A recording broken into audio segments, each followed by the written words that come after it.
रात के 12 बजे दिल्ली के राष्ट्रपति भवन में एक पेपर साइन होता है, एक सिंपल सिग्नेचर और पूरा देश बंद। किसी को कुछ भी पता नहीं चला, कोई ब्रेकिंग न्यूज नहीं, कोई वार्निंग नहीं, सिर्फ एक रेडियो अनाउंसमेंट और लोकतंत्र का गला घोट दिया गया। भाइयों और बहनों, राष्ट्रपति जी ने आपातकाल की घोषणा की है। इससे आतंकित होने का कोई कारण नहीं है।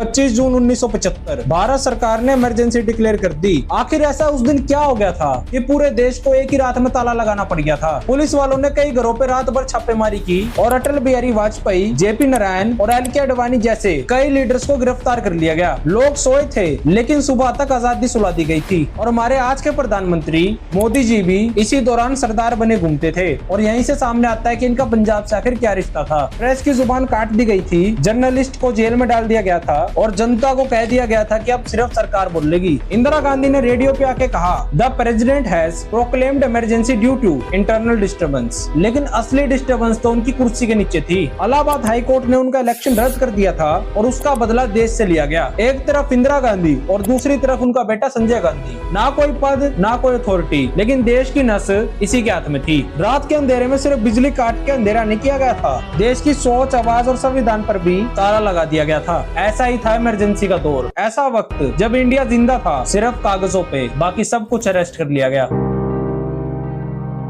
1971 का इलेक्शन, इंदिरा गांधी अपने पॉलिटिकल कैरियर के पीक पर थी। बांग्लादेश वॉर जीत चुकी थी, उन्हें दुर्गा कहकर पूजा जा रहा था। कांग्रेस एब्सोल्यूट पावर में थी, लेकिन पावर जितनी बड़ी होती है उसे गिरने का भी उतना डर होता है। 1975 में इंदिरा गांधी के खिलाफ एक केस चल रहा था जिसमें राज नारायण ने उन पे इलेक्शन में घोटाला करने का आरोप लगाया था। अब इंदिरा गांधी ने 1971 में रायबरेली से चुनाव लड़ा था और उनके अपोजिट में यही राज नारायण थे। इलाहाबाद हाई कोर्ट ने 12 जून 1975 को अपना फैसला दिया। इंदिरा गांधी का इलेक्शन रद्द कर दिया गया है और 6 साल का इन पे बैन भी लगा दिया गया है इलेक्शन लड़ने से। मतलब उनकी पार्लियामेंट्री सीट चली गई थी और उनका पीएम बने रहना भी इलीगल हो गया था। सुप्रीम कोर्ट से भी उन्हें कोई रिलीफ नहीं मिला, लेकिन पावर छोड़ने का उन्हें मन नहीं था। 25 जून को उन्होंने आर्टिकल 352 के अंडर इमरजेंसी रिकमेंड कर दी। रीजन दिया इंटरनल डिस्टर्बेंस, लेकिन असली वजह थी कुर्सी बचाना।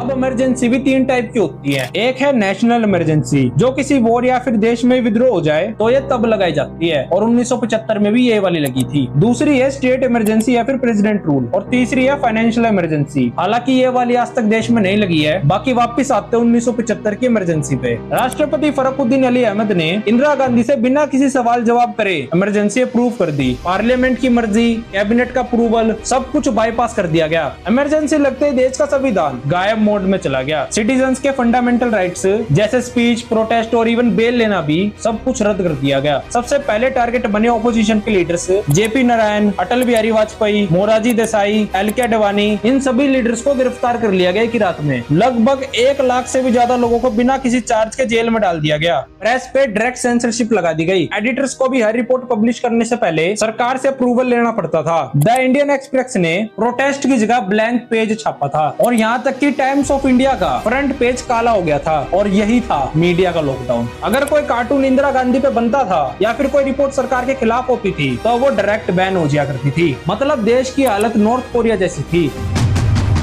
इंदिरा गांधी के बेटे संजय गांधी ने भी बिना किसी कॉन्स्टिट्यूशनल पोस्ट के उन्होंने झुग्गी झोपड़ियों को तोड़ने का कैंपेन चलाया, जिसमें दिल्ली के तुर्कमान गेट जैसे एरियाज में लोगों के घर पे बुलडोजर चला दिया गया और विरोध करने वालों को डायरेक्ट गोली मार दी गई। और सबसे कंट्रोवर्शियल था नसबंदी अभियान, जिसमें लाखों आदमियों को जबरदस्ती नसबंदी कैब में भेजा गया था। टारगेट गरीब लोग थे, अमीर या फिर सरकारी अधिकारी नहीं।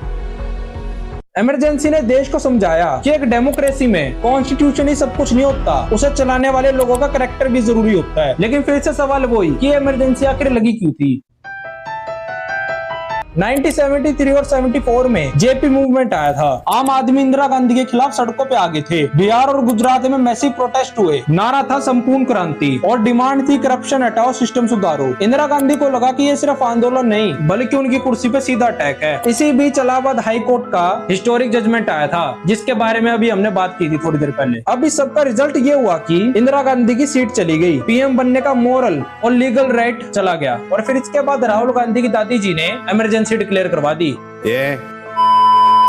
पावर करप्ट करता है, लेकिन अगर पावर एब्सोल्यूट हो तो इंसान खुद को भगवान समझने लगता है। 1975 में इंदिरा गांधी सिर्फ पीएम नहीं थी, वो सुप्रीम कोर्ट भी थी, सेंसर बोर्ड भी थी, पुलिस कमिश्नर भी थी और कॉन्स्टिट्यूशन के एडिटर भी थी। बस उनने भगवान लिखना छोड़ दिया था। जब उनका इलेक्शन इलाहाबाद हाई कोर्ट ने रद्द किया था तो नॉर्मल पीएम रिजाइन करता है, लेकिन ये नॉर्मल डेमोक्रेसी नहीं थी। ये इंदिरा की प्राइवेट लिमिटेड कंपनी बन चुकी थी जिसका नाम था रिपब्लिक ऑफ फियर, और फियर का सीईओ था उनका बेटा संजय गांधी। कोई पद नहीं, कोई जिम्मेदारी नहीं, लेकिन फुल पावर में देश की पॉलिसी बनाता था। उस टाइम एक फेमस लाइन चलती थी, इंडिया इज इंदिरा और इंदिरा इज इंडिया। इमरजेंसी के दौरान लगभग 60 लाख लोगों की नसबंदी की गई थी, जिसमें ज्यादातर गरीब लोग थे। सरकार के लिए लोग इंसान नहीं थे, सिर्फ एक टारगेट नंबर थे, और नसबंदी का टारगेट होता था 1000 आदमी हर कैंप से, जैसे सेल्स का कोटा हो। ये नहीं देखा गया कि किसकी फैमिली है या किसकी मर्जी है, बस एक इंजेक्शन और बोल दिया गया पॉपुलेशन कंट्रोल। इसे कहते हैं तानाशाही। और जुडिशरी जजेस से लॉयल्टी पे ओथ मांगी गई थी।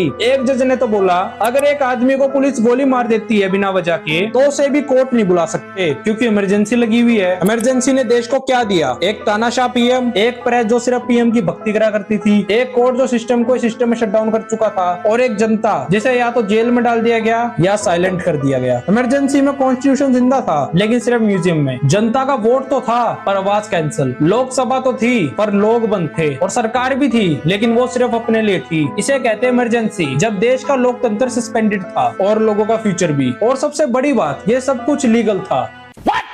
और अब यहाँ पे एक सवाल है, क्या आज भी इमरजेंसी जैसे हालात हैं? तब मीडिया पे सेंसरशिप थी और आज मीडिया सॉलिड है। भाई वो सॉलिड नहीं, वो सोल्ड होता है। 1975 में एडिटर्स को सरकार से अप्रूवल लेना पड़ता था, और आज एडिटर्स सरकार के लिए हेडलाइन लिखते हैं, वो भी अपनी मर्जी से। क्रिटिसिज्म की जगह सिर्फ चमचागिरी है। आज टीआरपी के नाम पर सिर्फ झूठ बिकता है, और सवालों के नाम पे नेशनलिज्म की एक्टिंग करने लग जाते हैं। तब ऑपोजिशन को अरेस्ट कर लिया गया था, और आज उनके ऊपर एजेंसीज को छोड़ दिया जाता है। ईडी, सीबीआई, आईटी, ये टूल्स तब भी यूज होते थे और आज भी हो रहे हैं। फर्क सिर्फ इतना है कि तब जेल में डाल दिया जाता था, आज कैरेक्टर का असैसिनेशन हो जाता है मीडिया के थ्रू। तब सुप्रीम कोर्ट साइलेंट था, आज उसे सिलेक्टिव एक्टिव बनाया जा रहा है। 1975 में एडीएम जबलपुर जजमेंट में बोला था, आज कोर्ट स्लो हैं जब बात कॉन्स्टिट्यूशनल लिबर्टी की होती है, लेकिन फास्ट होते हैं जब बात पॉलिटिकल प्रेफरेंस की होती है। तब पुलिस सरकार की थी, आज भी उसे राजनीतिक गुंडे के नाम से जानती है जनता। स्टूडेंट प्रोटेस्ट हो या फार्मर प्रोटेस्ट हो, लाठी चार्ज करने का पैटर्न वही है। जनता की आवाज पे पहले भी ताला था, अब कैमरा लग गया है। और सबसे बड़ी बात, अगर आज हम किसी लीडर के खिलाफ बोलेंगे तो एंटी नेशनल, अर्बन नक्सल या टुकड़े टुकड़े गैंग हमें डिक्लेयर कर दिया जाएगा। आज अगर इमरजेंसी वापस आती है तो वो पेपर पे नहीं आएगी, वो टीवी स्क्रीन, व्हाट्सएप फॉरवर्ड और कोर्ट के डिले में आएगी। लोकतंत्र को खत्म करने के लिए अब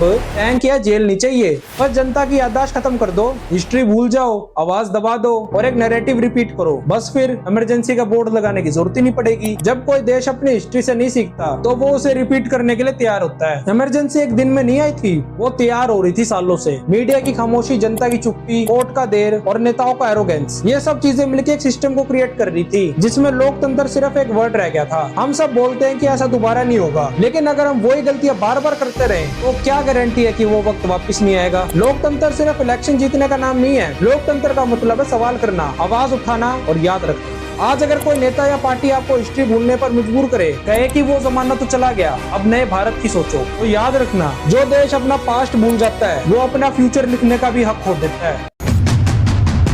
आज जो लोग मोदी साहब को तानाशाह कहते हैं, मेरी मोदी साहब से रिक्वेस्ट है कि एक बार इन लोगों को भी डोज दे दो कि असली तानाशाही क्या होती है। खुद की दादी और चाचा इतने बड़े बड़े कांड किए हैं और तानाशाह मोदी जी, अरे वाह भाई।